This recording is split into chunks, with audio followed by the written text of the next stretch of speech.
Oke, mau kita bahas hari ini adalah kita akan membahas beberapa hal. Jadi yang pertama tentang El Salvador. Ini adalah hari bersejarah. Selamat datang, Hansen. Apa kabar? Hola, masih Hola. sehat. Kedengeran kan? Jadi tadi aku barusan buka aja sih. Jadi kan ini kita ngadain yang namanya Instagram Live, ngobrol secara santai. Sambil ya mungkin mau pulang kantor atau mau lagi nungguin anaknya pulang sekolah kali ya. Jadi kita hari ini bakal bahas banyak hal. Tapi sebelumnya mungkin Hansen boleh perkenalkan diri dulu ke teman-teman semuanya.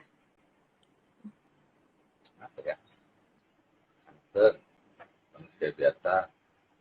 Cuman uh, udah di udah kenal Bitcoin dari 2017 lah. Dan karena yang pasti selama perjalanan itu kalau misalkan melihat berita-berita dari istilah info-info dari lokal Indonesia kurang kurang oke, makanya belajarnya dari sumber-sumber di luar. Makanya akhirnya nyobalah bikin Twitter sama YouTube, tapi intinya sih cuma ngambil video-video luar yang kayaknya bagus, istilahnya things I wish I knew before masuk ke dunia Bitcoin ini, tapi ditranslate. Jadi istilahnya language barrier udah gak ada, tinggal niat barrier aja. Kalau misalkan ada yang niat belajar ya bagus, ya kalau enggak ya setidaknya udah disiapin. Jadi investasi mulai dari tahun 2000 berapa tadi? 2011. 17, Ya, kalau 11 tuh. 2011 udah kaya raya. Sip. Oke. Jadi mungkin pertanyaan pertama buat Hansen adalah kenapa sih Hansen invest ke Bitcoin? Kayaknya masuk ke kategori 99% yang awalnya tertarik karena duit. Yang ngelihat, oh ini naiknya gila nih. Ya itulah penarik pertamanya. Tapi ya dia salah, awalnya skeptis dulu kan. Apa ini? Karena nggak ada yang namanya freelance. Is it that easy? Itu masuklah ke lubang trading karena nggak paham gitu kan. Tapi sebelumnya ya ada kali sebulan, hampir sebulan itu dipelajari dulu. Untungnya kan emang background IT, jadi istilahnya kayak oke, ini kayaknya tetap sesuai lah fieldnya. Dan setelah dipelajari ya it makes sense sebenarnya. Risk masih ada tapi it makes sense. Ya udah akhirnya beli. Sebulan kemudian the bubble pop yang 2017.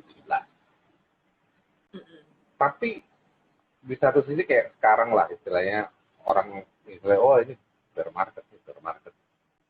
Actually belajar itu paling enaknya waktu lagi bearish karena akhirnya enggak.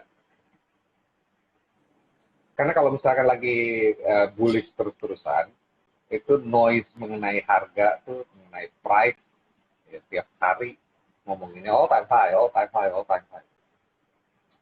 Tapi begitu udah downtrend, biasanya orang sambil refleksi diri juga, ini bener nggak apa yang gue lakuin ya? Ini cuma sekedar itu fad, tapi akhirnya perkembangan pelajaran itu di situ. Di saat-saat seperti ini dan semakin dipelajari, karena sebenarnya kalau misalnya apa ya, mungkin kalau 10 jam pelajari Bitcoin mungkin baru kulitnya aja yang kena.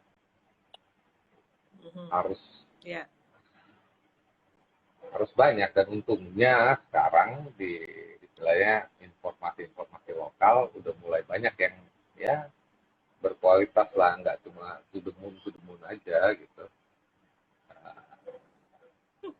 Ya, Jadi begitu. waktu pas 2017 pas bear market itu akhirnya Hansen pakai waktu ini untuk belajar kan ya. Maksudnya tadi kan cerita waktu yang sangat tepat adalah pada saat harga lagi turun-turun ini untuk menguji keimanan itu harus mencari tahu sebenarnya kenapa sih mau investasi di Bitcoin gitu kan. Tapi waktu pas harga turun gitu kayak pertamanya gimana? Pertamanya ngerasa kayak ini scam kah atau tetap yakin gitu?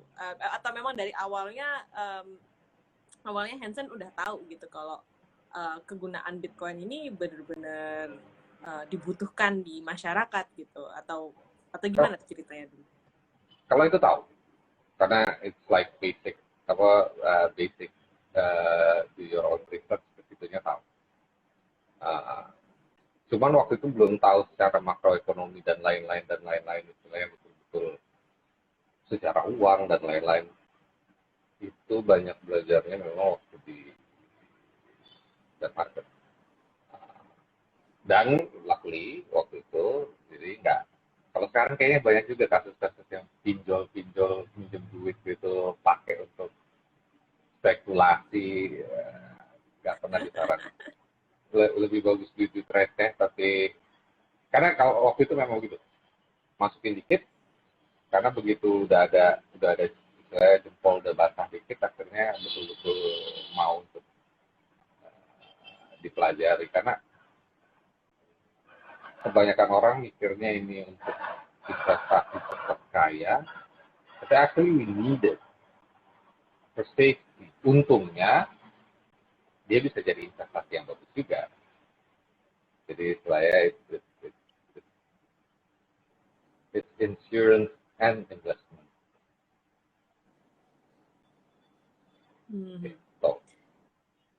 Gitu sih. Jadi kalau waktunya kan sekarang kan juga lagi sama-sama bear market ya. Maksudnya kemarin kan kita sempat harga Bitcoin all time high 64.000, terus habis itu karena ada berbagai macam pemberitaan dan juga banyak orang-orang yang mungkin pada trading pakai futures kan, jadi akhirnya mereka harus nutup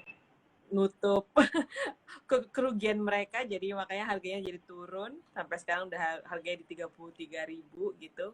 Nah, gimana sih tipsnya buat teman-teman nih? Kan banyak yang aku kadang kalau kita posting atau di Telegram juga banyak yang galau karena harganya kenapa terus turun nih gitu. Menurut Hansen, tipsnya gimana biar teman-teman tetap semangat dan nggak kena kayak panic sell gitu, sell karena takut. Kan sekarang juga indeksnya lumayan tinggi ya, sekarang indeks fear-nya lumayan tinggi.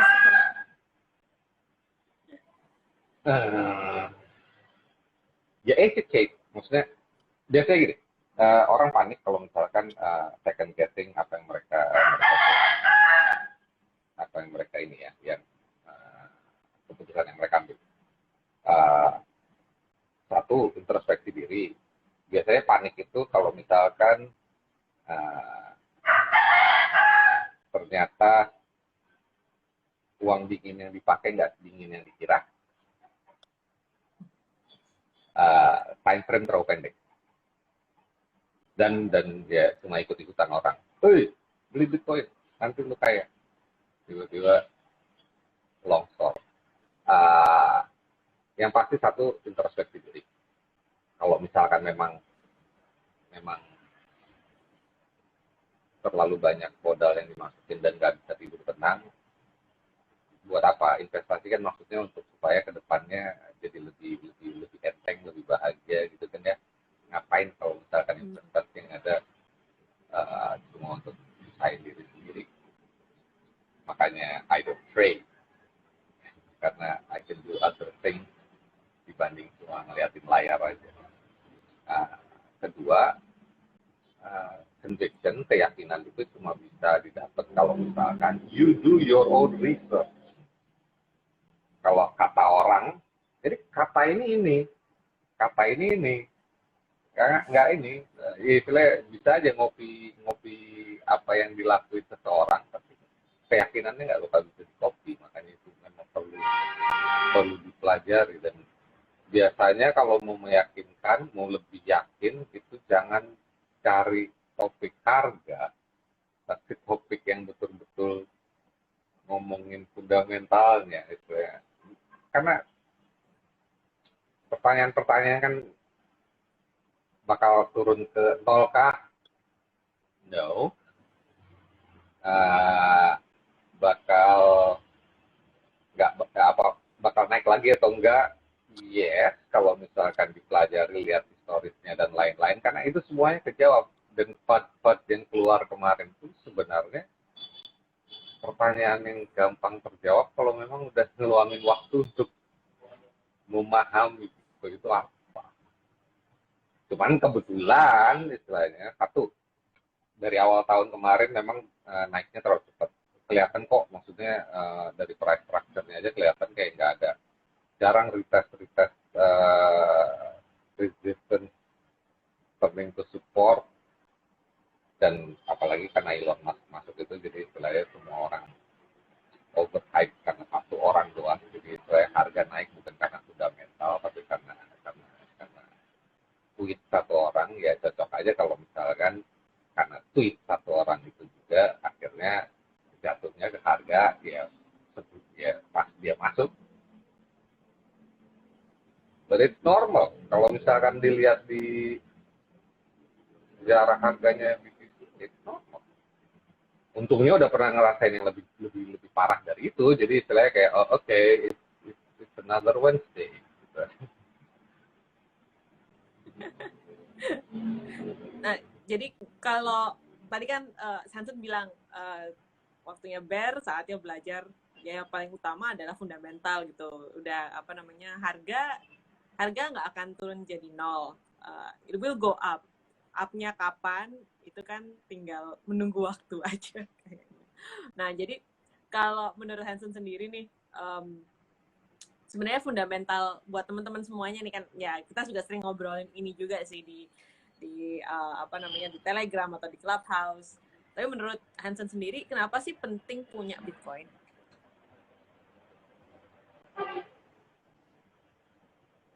Karena Bitcoin satu-satunya aset yang benar-benar bisa dimiliki oleh pribadi, betul-betul dimiliki oleh pribadi tanpa bisa disita siapapun. Dan jumlahnya terbatas, maksudnya coba misalkan emas itu bagus juga, dan store of value yang bagus juga. Tapi kalau lihat dari sejarah tahun 30-an kemarin gitu aja, emas bisa kok disita negara, diambil negara. Bisa. Tanah bagus, terbatas. Tapi kalau misalkan tiba-tiba pemerintahnya, kita nggak ngomong Indonesia, tapi ya semoga aja nggak bakal pernah kayak gitu ya. Tapi misalkan tiba-tiba PBB-nya mau dinaikin, istilahnya akhirnya tanah itu bukan jadi aset tapi jadi liability, habis karena dipajakin bisa. Tapi kalau Bitcoin, pokoknya dia nggak pernah nemuin aset yang punya freedom sebesar itu. Freedom itu bukan sesuatu yang jelek ya, karena dipikir mau bebas berarti mau ada apa ini? Enggak. Freedom itu kan hak asasi seluruh manusia, yang penting bertanggung jawab dengan freedom itu. Masalahnya secara sejarah, apalagi kita hidup di dunia uang fiat, secara sejarah uang fiat itu pasti kolaps. Jadi kenapa enggak punya asuransi, istilahnya, yaitu Bitcoin. Dan karena sisi decentralized-nya dialah, makanya pertanyaan kalau misalkan di ban negara, kalau misalkan dilarang ini, mempersulit ya, tapi nggak bakal hilang, nggak bakal berhenti. Dengan tahu itu ya, rest assured, ya udah santai. Nah jadi memang sih ya apa namanya ya, kalau punya Bitcoin adalah kita punya aset yang memang 100% milik kita, karena satu-satunya cara untuk menyita Bitcoin itu ya kita harus secara Kita volunteer yang ngasih tahu, untuk mencari, iya. memberitahukan street phrase kita gitu kan. Kecuali kalau misalkan you lost it in a boating accident gitu kan, pura-pura lupa. Nah, tapi baik lagi nih soal research. Tadi kan Hansen bilang do your own research. Nah, tapi permasalahan terkadang orang itu kan kalau riset ya pasti mereka ngelihatnya ya apa yang diberitakan di media massa kan ya. Nah, dan terkadang media massa itu banyak menebar fear ya kan, banyak menebar fear atau banyak menebar FOMO. Nah, gimana sih caranya buat teman-teman semuanya kalau misalkan mau riset itu risetnya kayak gimana gitu, ke siapa yang harus maksudnya bahan-bahannya datang dari mana, siapa yang bisa memberitahukan bahwa Bitcoin ini tuh sebenarnya kayak gini loh, karena Bitcoin sendiri kan dia desentralisasi, dia nggak ada, maksudnya dia nggak ada perusahaan Bitcoin gitu kan, nggak ada ya. Kalau kemarin tuh begini, yang pasti kalau setiap riset akan sesuatu, ingat bahwa poin ada dua sisi, berarti ada pro tapi ada kontra. Oke lah, dapat di berita lokal, info lokal, banyak yang kontra. Pro-nya mana? Nah, itu harus cari. Habis itu bikin opini sendiri. Cuman kalau dulu untungnya pertama kali mulai ngedalam itu ke Andreas Antonopoulos. Jadi dia nggak pernah ngomongin harga. Yang dia omongin adalah itu dia apa, money as a tool for freedom. Pokoknya intinya benar-benar philosophical and fundamentally. Jadi dari situ lah, karena value sama price kan nggak selalu ini ya, nggak selalu. Value itu bukan berarti sama dengan price, karena manusia itu punya kecenderungan over-value sesuatu atau under-value sesuatu. Price itu kan cuma kesepakatan antara dua belah pihak, jual belinya berapa. Tapi value itu lebih ke perkembangan fundamentalnya dia, karena Bitcoin itu sebenarnya masuknya mungkin ke teknologi jaringan kali ya, teknologi moneter tapi secara jaringan. Semakin banyak yang mengadopsi, value-nya sebenarnya semakin naik. Terlepas price-nya berapa di situ, karena price will catch up. Kalau dia under value ya udah just buy some, tapi bisa naik, bakal besar. Dan kalau misalkan dia, tapi apakah bakal diadopsi, kalau ngerti permasalahan apa yang dipecahkan oleh Bitcoin dan lihat situasi global, apalagi sekarang ini, iya pasti diadopsi. Seperti kita lihat lah, El Salvador aja kan baru aja melegalkan Bitcoin sebagai alat pembayaran. That's a big step. Entah, dan kalau lihat waiting list-nya istilahnya banyak.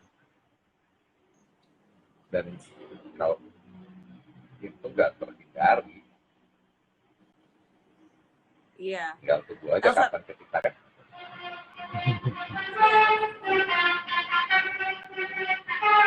Ini di mana sih? Enggak. Banget ada. Iya, sorry, karena memang di Gak apa-apa. jalan lintas. Lucu-lucu. Tapi ini yang kayaknya yang lagi heboh sekarang tuh ya itu El Salvador ya. El Salvador hari ini meresmikan Bitcoin sebagai alat pembayaran yang sah di El Salvador. biarpun harganya lagi turun, malah negara nggak cuman El Salvador aja, ada yang mulai memberikan sinyal positif kayak Brazil, kayak Argentina ya kan, terus Uruguay katanya juga pengen belajar dari El Salvador. Nah, ini menurut Hansen ini what do you think about the recent news soal El Salvador ini? Ya itu dia, ada yang bilang bagus, ada yang bilang kenapa. Masalahnya orang-orang yang nanya kenapa, kemungkinan besar hidup di negara yang ekonominya relatif stabil. Karena cuma orang-orang yang di negara ekonomi stabil lah relatif stabil. Bitcoin dianggap investasi. Di negara-negara yang ekonominya agak suka kacau, ataupun negara-negara yang penguasanya agak diktator, bukan investasi, kebutuhan. Nah, makanya mestinya pertanyaan pertama orang-orang melihat berita itu buat yang nggak ngerti, kenapa? Nah, itu yang harus diinin dulu. Kenapa? Kenapa Bitcoin yang lagi turun gini, volatility-nya tinggi, tapi kok malah dilegalkan? Jadi bukan asal ngasih komentar. Paling enak soalnya gini, kadang-kadang banyak orang yang berargumen, tapi dari pertanyaan pertamanya aja ketahuan dia pelajari aja belum pernah. Jadi kayak bring it on. Yang saya suka tuh kalau misalkan ada yang pertanyaan berbobot, gitu, saya betul-betul udah dipelajari, dia lihat apa istilahnya ancaman-ancaman yang ada untuk Bitcoin misalkan, habis itu dibahas konstruktif. Nah itu enak. Kalau dan sekarang bahan banyak kok ya, istilahnya dari YouTube-nya aja udah YouTube-nya Mbak Dea aja udah banyak nih. Sayangnya nggak semuanya bisa bahasa Inggris. Tapi waktu itu enggak, pokoknya intinya salah satu pertanyaan yang paling sering ditanyain sama teman-teman tuh kalau misalkan lagi dibahas, Bitcoin halal atau enggak? Bitcoin halal atau haram? Makanya pas ngelihat video itu ditonton sejam sih, cuman loh, kok ini bagus. Tapi kok nggak ada subtitles bahasa Indonesia aja. Karena ya jujur aja ya, memang language barrier di sini cukup tinggi ya, padahal orang-orang perlu tahu. Tidaknya untuk nambah diskusi, nggak perlu langsung setuju, tapi setidaknya untuk bahan diskusi. Itulah makanya air besar habis itu ya, kan lumayan. Ya, makasih banget ya Hansen.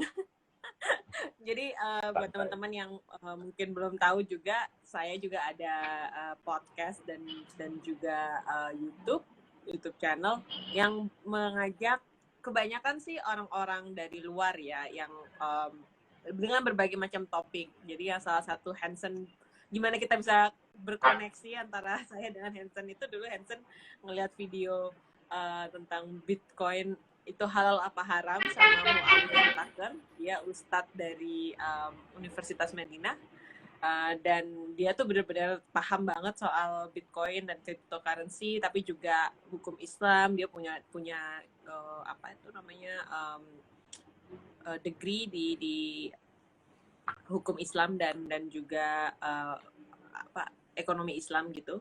Nah, jadi Hansen bantu buat translatekan ke bahasa Indonesia ya, karena itu sebenarnya kontennya oke banget. Dan memang benar sih, kayak kalau yang namanya riset di Indonesia itu kayaknya yang paling susah adalah bahasa ya, dari masalah bahasa itu. Nah, jadi ya mungkin buat teman-teman yang suka untuk mentranslatekan sebenarnya tuh bisa juga, karena kebanyakan konten-konten yang ada itu mereka terima untuk ditranslatekan ke dalam bahasa Indonesia. Jadi salah satu yang saya translatekan itu ada blog dari Der Gigi itu dia termasuk kayak penulis tentang Bitcoin dan juga lebih kayak ke filosofi. Nah, jadi kalau ada yang punya hobi untuk mentranslatekan, sebenarnya ini adalah salah satu cara untuk ya spreading the knowledge ya, maksudnya bantu buat membantu orang-orang untuk memahami tentang Bitcoin, kayak si Bapak Christopher Tahir, terus juga Ko Dani Taniwan, mereka juga malah mentranslatekan Bitcoin white paper gitu ke dalam bahasa Indonesia. Jadi kalau misalkan teman-teman juga pengen belajar tentang Bitcoin, yang paling pertama harus dipelajarin itu adalah Bitcoin white paper. Nah, kalau misalkan memang belum apa itu namanya, nggak begitu ngerti bahasa Inggris, ada bahasa Indonesianya gitu di bitcoin.org. Itu ada konten dari berbagai macam bahasa termasuk bahasa Indonesia kayak gitu kan ya. Waktu itu pun sebenarnya yang sama video bareng Mawaya Tucker itu di translate subtitle supaya memperingan juga, maksudnya tiap hari pasti ada aja kalau misalnya lagi ngobrolin itu tiba-tiba pertanyaan itu muncul, dibanding harus berulang kali ngejelasin, nih kasih link aja udah selesai. Nih nonton nih. Itu enaknya. Iya, ini tonton nih, ini tonton nih, selesai. Akhirnya baru dibahas. Itu. Sip. Orang Indonesia yang udah tuh, orang Indonesia yang udah ngewawancari Tech Kaiser, Breedlove, kayak baru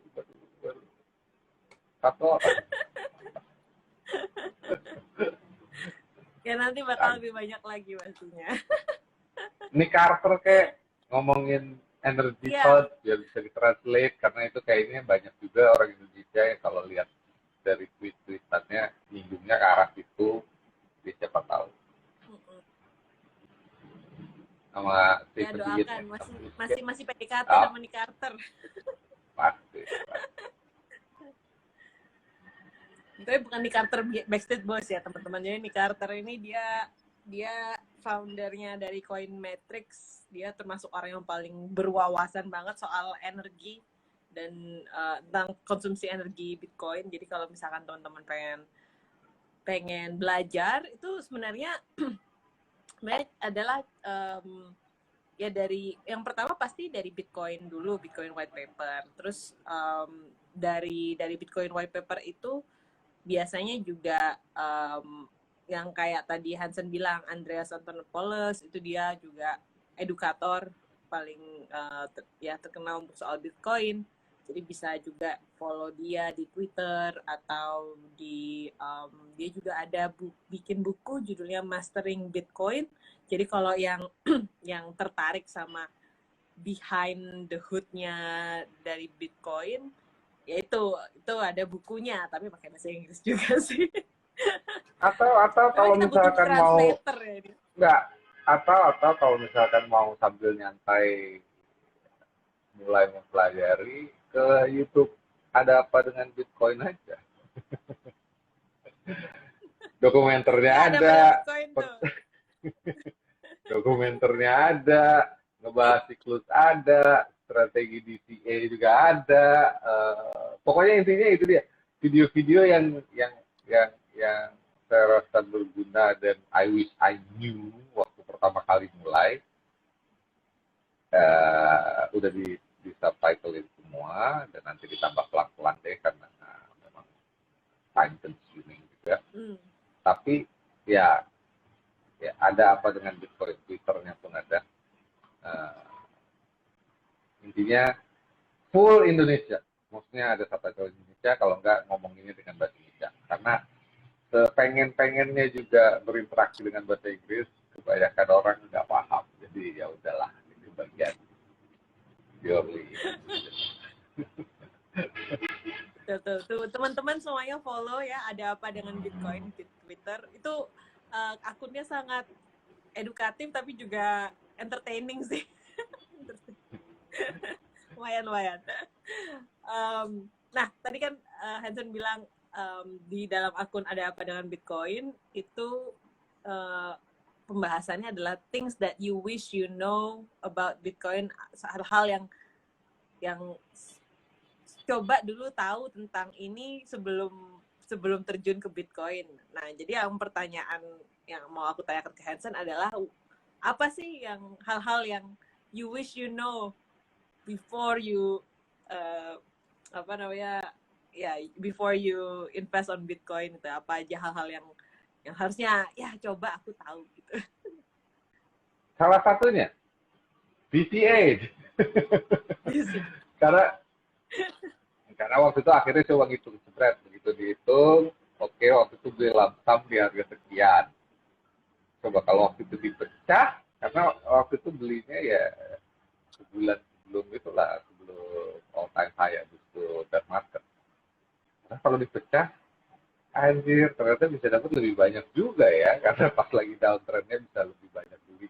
Dan kalau misalkan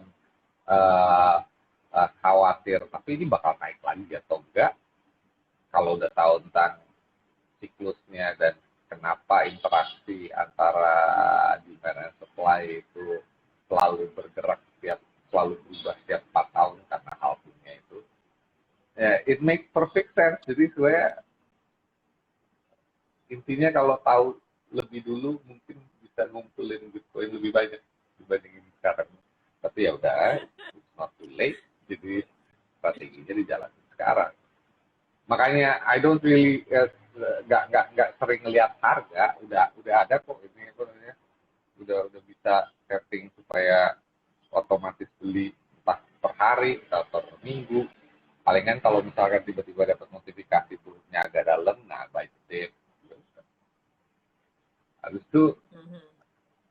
Habis itu do other things, pelajari hal lain yang baru, olahraga, nongkrong sama keluarga, nongkrong sama temen, ngapain di depan monitor terus. Sebenarnya bull market itu nyapein, karena banyak yang nanya. Pokoknya intinya kalau bear market karena nggak ada yang ngomongin dan lain-lain, akumulasi itu nyantai, saya nggak pusing. Saya kalau lagi bullish pusing. Iya. Soalnya banyak yang ini takut ya kan, jadi kayak ini langsung naik nggak ya gitu, padahal ya kita banyak orang-orang yang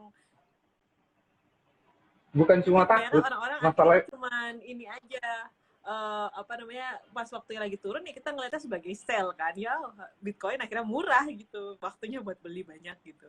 Kalau turun lagi berarti lebih murah lagi, udah beli aja lagi. Dan masalahnya bukan cuma orang-orang yang takut kayak gitu, waktu lagi betul-betul bullish, all time high terus, mulai kan nanti teman-teman, saudara nanya. Nah, akhirnya harus dijelasin kenapa, karena kan saya juga nggak mau mereka kena jebakan Batman istilahnya, tiba-tiba seluruh tabungan hidup dimasukin ke situ padahal nggak tahu resikonya apa atau gimana kan. Akhirnya harus dijelasin lagi, makanya waktu itu oke, udahlah, bikin aja lah satu channel, kumpulin bahan dasar aja setidaknya, supaya orang gitu aja dulu. Ternyata begitu. Ternyata ada strategi lain selain trading. Ternyata ada siklus besarnya karena halving. Ya itu hal-hal standar yang sebenarnya malah nggak diberitain di media Indonesia. Selalu hati-hati, uang ludes, rugi sekian. Siapa juga yang nggak takut kalau dengar kayak gitu, nyebrang jalan pun nyeremin kok sebenarnya, tapi kalau diajarin caranya gimana yang betul ya nggak takut gitu. Iya betul. Betul banget sih. Dan tadi juga kayak kata Hansen, ya ini tergantung juga sih, tergantung teman-temannya mau tipikal orang yang seperti apa. Kalau misalkan kalian aktif trading kayak shorting, ya kan, yang juga maksudnya mau mengambil keuntungan dengan cara shorting atau futures trading, ya mungkin oke, lihatlah chart, karena itu adalah bagian dari pekerjaan kalian, karena trading itu juga pekerjaan. You have apa ya, kalian juga harus invest waktu, kalian juga harus invest tenaga gitu. Tapi kalau misalkan teman-teman ngerasa kayak, oh aku bukan tipikal orang yang trader, aku cuman mungkin bisa dibilang beli di saat murah dan pengennya jual di saat tinggi, ya satu-satunya cara buat untung di Bitcoin adalah nge-hold dalam jangka waktu panjang. Karena orang-orang yang mungkin mereka beli terus mereka jual di saat tinggi, kebanyakan nanti tingginya ini bakal ada lebih tinggi lagi gitu. Jadi Bitcoin yang mereka kumpulin tuh bakal lagi lebih sedikit kalau dijual terus daripada misalnya disimpan dalam waktu 4 sampai 5 tahun lah minimum ya kan. Orang-orang yang sekarang berjaya ya misalkan mereka adalah early investor dari tahun ibaratnya 2014 lah ya, itu karena mereka tidak menjual gitu. Dan kenapa tidak mau dijual? Ya itu harus tahu fundamental kayak katanya Hansen tadi. Iya, yang penting jujur sama diri sendiri aja. Jujur, orang biasanya ke bawah kalap aja sih. Maksudnya jujur sama diri sendiri. Kalau dia trader, memang punya skill trader, punya pengalaman trading, silakan. Mostly orang cuma lihat, oh dia trading, habis itu dapat cuan banyak. Akhirnya trading juga deh. Padahal sebenarnya skillnya nol, pengalamannya nggak ada. Atau uh, uh, duit dingin yang dia punya sebenarnya cuma sekian, tapi karena ngelihat temennya untung sekian, akhirnya, oh gue gak mau kalah, akhirnya masukin terlalu besar sampai pinjam temen segala.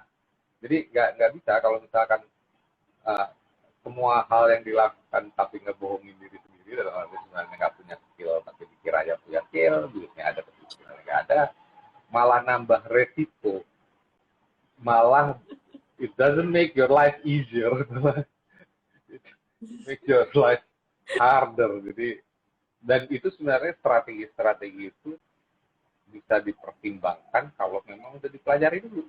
Nah, itu makanya intinya sih pelajari dulu, nggak ada salahnya, sangat-sangat berguna kalau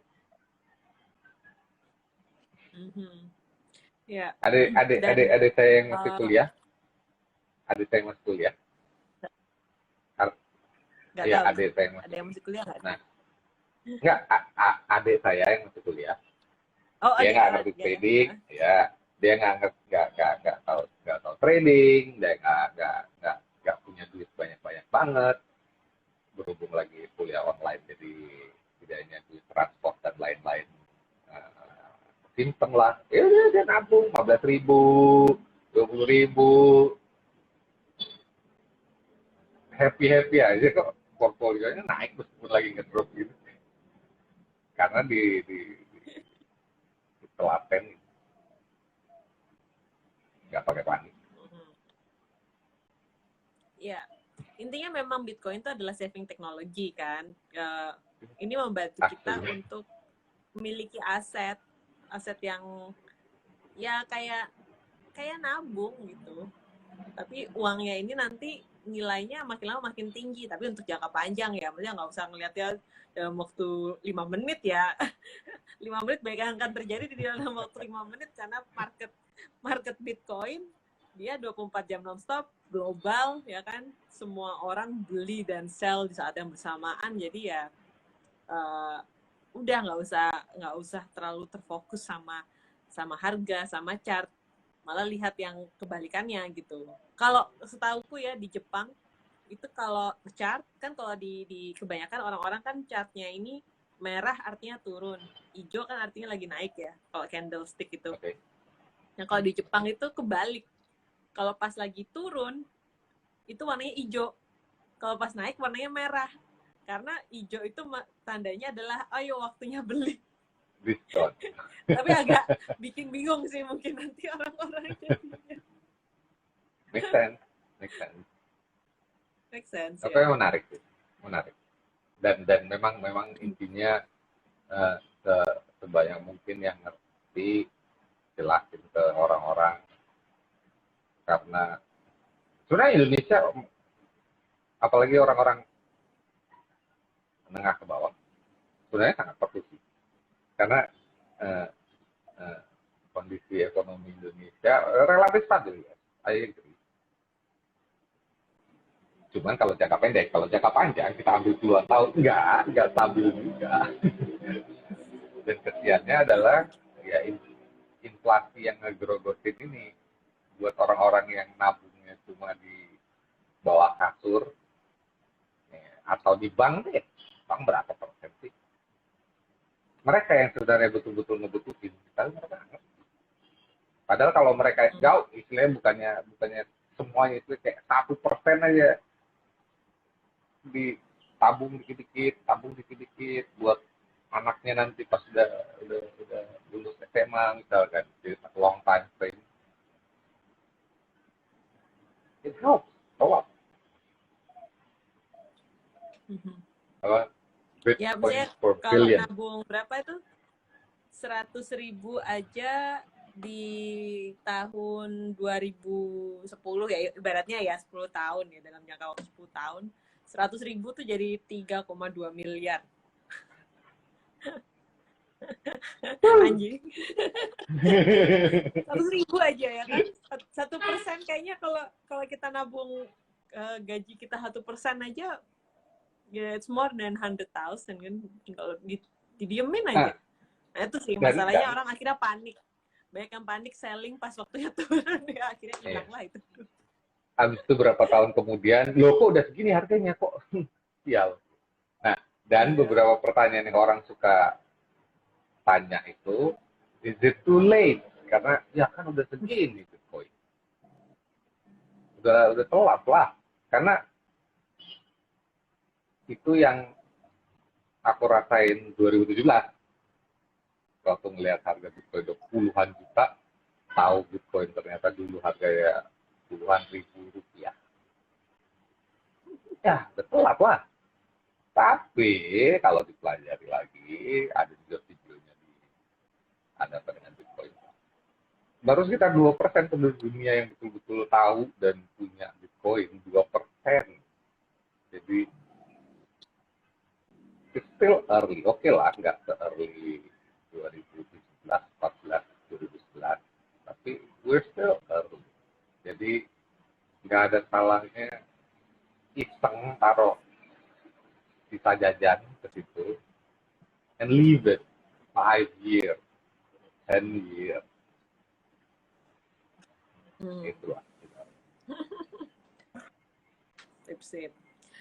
Oke, kalau teman-teman ada pertanyaan ke Blihan, kebanyakan keseringan di Bali jadi ngomongnya beli, sama Mas Hansen, bisa komen di sini.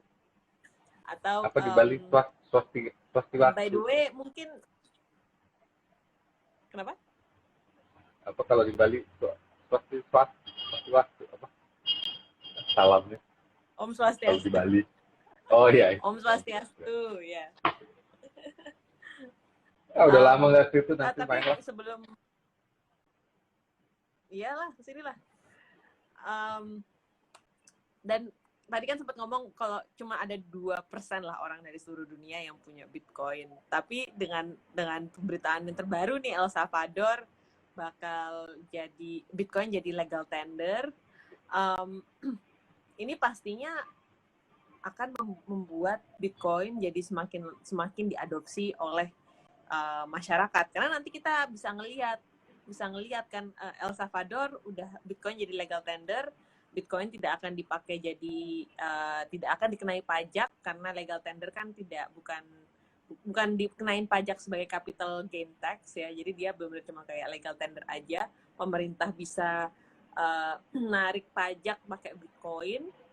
Terus habis itu juga tidak kalau misalkan ada orang yang mau bayar pakai Bitcoin, itu toko nggak boleh nolak gitu di El Salvador. Jadi dari apa itu namanya, undang-undang yang barusan disahkan barusan ini.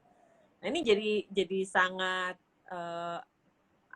sangat breakthrough sih kalau kita nanti bisa ngelihat perkembangannya. Pasti bakal lebih banyak lagi negara-negara yang akan mengadopsi model seperti ini, terutama negara-negara yang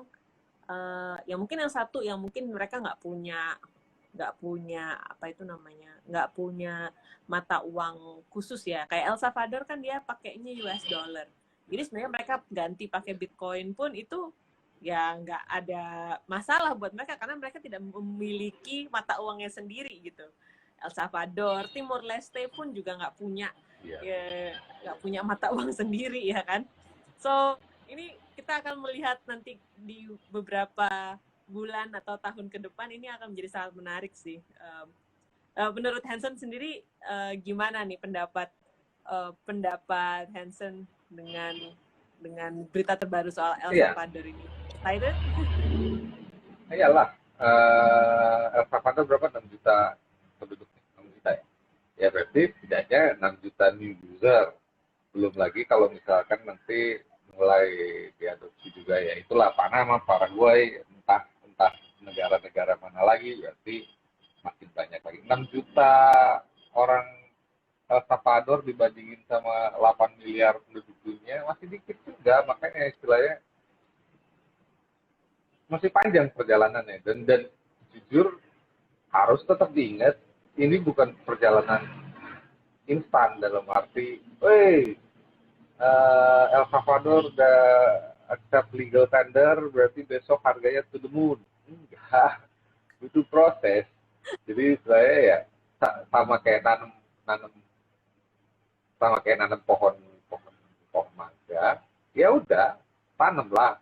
Habis itu tungguin in time buahnya ada. Nggak ada yang namanya uh, nanam pohon besok langsung panen. Iya. Tapi ya, Nanam ini Bitcoin itu kayak nanam bambu ya. Jadi keluarnya lama, terus nanti kalau udah tumbuh ada satu kan satu bambu kan. dokumenter yang bagus ya, ada satu YouTube channel YouTube Meta Documentaries, coba lihat deh nanti Meta Documentaries. Pokoknya dia videonya Bitcoin the Mycelium of Money, sama ada juga ngebahas uh, di Carter yang voice over. Nanti deh kalau sempat mau coba nanya juga ke yang punya channelnya, coba kalau mau di translate. Untungnya videonya pendek-pendek, jadi nggak terlalu payah. Tapi itu bagus, itu bagus. Dia nunjukin betul-betul sebenarnya analoginya Bitcoin, perkembangannya Bitcoin itu ya istilahnya kenapa boom and bust cycle itu perlu. Kan setiap kali harga makin naik, orang-orang orang-orang baru melihat harganya akhirnya uh, tertarik masuk, tapi begitu harganya turun nanti kesaring tuh yang mana yang masuk dan mempelajari, yang mana yang masuk betul-betul cuma cuma ikut hype aja. Tapi setiap cycle yang betul-betul pelajari, betul-betul ngerti, itulah yang jadi calon hodler kelas kakap, itulah yang bikin jaringannya makin makin luas. Sip. Ini ada pertanyaan nih Hansen. Ada 2 pertanyaan. Pertanyaan pertama, Kak, kalau modal kita cuma dikit, terus main binomo, baru ntar main cryptocurrency, worth it nggak sih? Nah, tunggu dulu, binomo itu apa ya? Kayaknya binomo itu kayak trading app gitu deh. Tapi aku juga nggak tahu sih. Itu kayaknya dia ada forex dan mungkin forex. Oke, kalau aku selalu bilang ke orang-orang yang aku kenal yang mau mau masuk juga ke Bitcoin, karena nggak bisa dihindari orang-orang kayaknya pasti tergoda untuk trading, mau itu di binomo kayak mau itu di mana kayak, uh, selalu aku bilang untuk bagi portfolio, maksudnya, dan untuk nabung teratur kecil-kecil itu, nah seperti namanya nabung teratur kecil-kecil, kalau saya bilangnya bisa aja. Uh, Luno kayaknya terbatas 15.000 paling kecil pembelian. Nggak tahu, toko kripto berapa? Belum pernah pakai soal. Toko kripto 50.000. Nah, Kalau pokoknya pintu pokoknya itu intinya, 20. ah, berarti dengan segitu aja sebenarnya bisa, asal konsisten teratur. Jadi sebenarnya bukan kesalahannya orang kan gitu. Makanya kita kita tuh kayaknya harus mulai nggak sebut Bitcoin, kita harus mulai menyebutnya Satoshi. Karena kalau udah ngomongin Bitcoin, Bitcoin berapa? Wah, berapa ratus juta? Astaga, nggak kuat gua. Kan gitu selalu. Padahal sebenarnya 15.000 pun jadi. 15.000 misalkan per minggu atau per bulan, tergantung kemampuan aja, tergantung. eh, Jangan sampai mengganggu aktivitas sehari-hari. Nah, dan porsi lainnya kalau mau trading silakan, tapi setidaknya kalau misalkan tradingnya gagal total, tabungannya ada, udah itu aja. Dan lagian untuk secara psikologis, enaknya adalah kalau lagi hijau, jiwa tradingnya seneng, tapi kalau pas lagi merah, jiwa nabungnya senang. Jadi agak balance. Itu kalau Ya, tipsnya sih. ya betul. Jadi DCA aja ya, jadi nabung aja rutin. Iya. Pelan-pelan, alon-alon asal kelakon kalau bahasa Jawanya yang Jawa di sini. Iya, coba tes ke dcabtc.com kalau misalkan mau lihat simulasi nabung dari berapa tahun lalu dengan 15.000 atau berapa. Mm-mm. Saya ada pertanyaan juga yang kedua, ada grup pembelajaran cryptocurrency nggak? Nah, jadi kalau grup pembelajaran, kalian bisa ikutan kelas Bitcoin. Kita juga ada Telegramnya. Kita ada juga kalau mau ngobrol sama Mas Hansen ada di sana juga, Mas Hansen. Jadi bisa di telegram.com/kelas Bitcoin ID. Itu apa namanya alamatnya ya untuk belajar belajar Bitcoin di sana. Tapi sebenarnya kalau pembelajaran grup cryptocurrency juga banyak sih. Tapi kalau yang kelas Bitcoin tuh memang cuma fokus di Bitcoinnya aja gitu. Kalau Hansen mungkin ada grup juga yang menurut Hansen worth it, mungkin bisa di share juga. Nggak ada yang diikutin, cuma kelas Bitcoin. Kalau ada satu grup lagi di WA, tapi itu memang untuk teman-teman aja sih. Yang pasti salah satu pertanyaan orang juga, uh, kenapa harus belajar di Bitcoin, kan masih banyak koin-koin lain. Nah, biasanya saya bilang Bitcoin itu kripto pertama yang memulai semua revolusi kripto ini, dan dia yang paling lama. Kalau kita ngerti tentang Bitcoin, kenapa dia bisa berharga, kenapa dia bisa bertahan selama ini, kita bisa bandingin sama koin lain. Kalau kita nggak ngerti Bitcoin, mau dibandingin sama apa? Misalnya potensi koin ini sama yang lain apa? Ya nebak-nebak aja. Makanya sebenarnya penting banget untuk mempelajari awalnya Bitcoin. Makanya kelas Bitcoin enak. Kalau 2017 ada kelas Bitcoin, udah nggak putih. Selamat semuanya. Iyalah. Iya, tapi ngomong 2017 aku juga sama sih waktu itu abis turun bear market itu kayak oh ya udah gini doang ya gitu. Tapi kayak masih belum di tetap kayak nabung di Bitcoin, tapi kayak nggak terlalu rajin gitu. Coba kalau dulu tuh juga belajar banget soal DCA, belajar tentang itu Iya, udah itu. yang wah pas lagi turun tuh udah waktunya buat beli banyak gitu. Untuk sih kemarin belum sempat, jadi sempat beli banyak lagi sebelum dia halving, sebelum dia naik lagi. Jadi ya itu pembelajaran banget sih.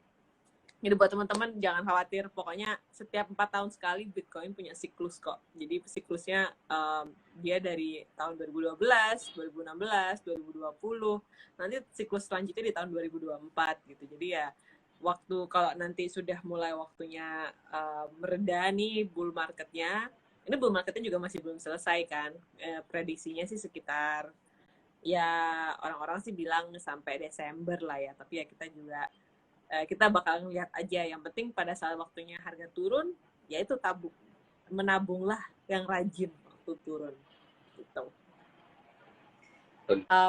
Mungkin ya mungkin ada pesan-pesan atau tips-tips ke teman-teman semuanya sebelum kita tutup gitu, Hansen. Gimana caranya biar tetap semangat waktu pas pasar turun?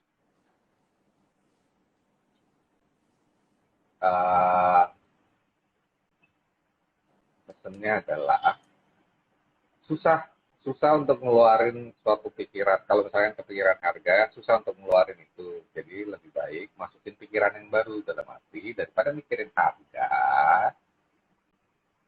mending belajar. Jadi istilahnya biarlah fokus teralihkan ke hal-hal lain yang lebih produktif sambil tetap ya tetap menunggu waktu. Kayak bagus-bagus kalau misalkan memang bisa sisihkan sisa jajan, jadi istilahnya duit yang memang pasti hilang juga itu untuk nabung teratur, karena tiba-tiba aja kan nggak berasa loh 2017 akhir 2017 mulai dari Maret, habis itu udah life goes on, belajar aktivitas, tiba-tiba udah nyetep lagi ke all time high sebelumnya loh, cepet juga ya. Kalau ditungguin ya lama. Tapi kalau tiap hari 10 kali lihat harga, lama. Tapi kalau misalkan fokus kita sambil dialihkan ke belajar dan lain-lain, tetap kok. Sip banget. Jadi tetaplah beraktivitas, aktivitas yang sehat, banyak belajar. Jangan lupa makan makanan yang sehat. Dan jangan terlalu sering ngeliatin chart karena nanti matanya bisa jadi juling. Oke deh. Sip. Makasih banget Hansen buat ya nih obrolan santai kita di Instagram Live hari Rabu.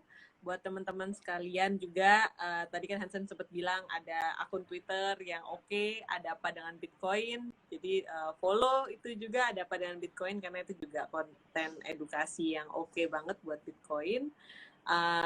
Buat semuanya juga bisa follow kelas Bitcoin. Mungkin ada teman-teman atau keluarga yang pengen belajar soal Bitcoin, silahkan refer kelas Bitcoin dan ada apa dengan Bitcoin buat jadi konten untuk belajar tentang Bitcoin itu sendiri. Dan nanti kita ketemu lagi di Instagram Live Rabu depan dengan tamu-tamu spesial yang lain. Jadi saya undur diri dulu dan terima kasih banget Hansen untuk sudah meluangkan waktu. Iya, terima kasih juga sudah dikasih kesempatan. Sehat-sehat yuk. Sip. Ya, sehat-sehat terus semuanya, tetap semangat teman-teman, dan jangan lupa belajar, jangan lupa juga kurangi ngelihat harga karena nanti bisa jadi stres. Lebih baik fokus untuk fokus untuk mengumpulkan Bitcoin daripada ya jadi stres ya intinya gitu. Oke. Sip kalau begitu. Terima kasih. Selamat sore semuanya. Sampai jumpa.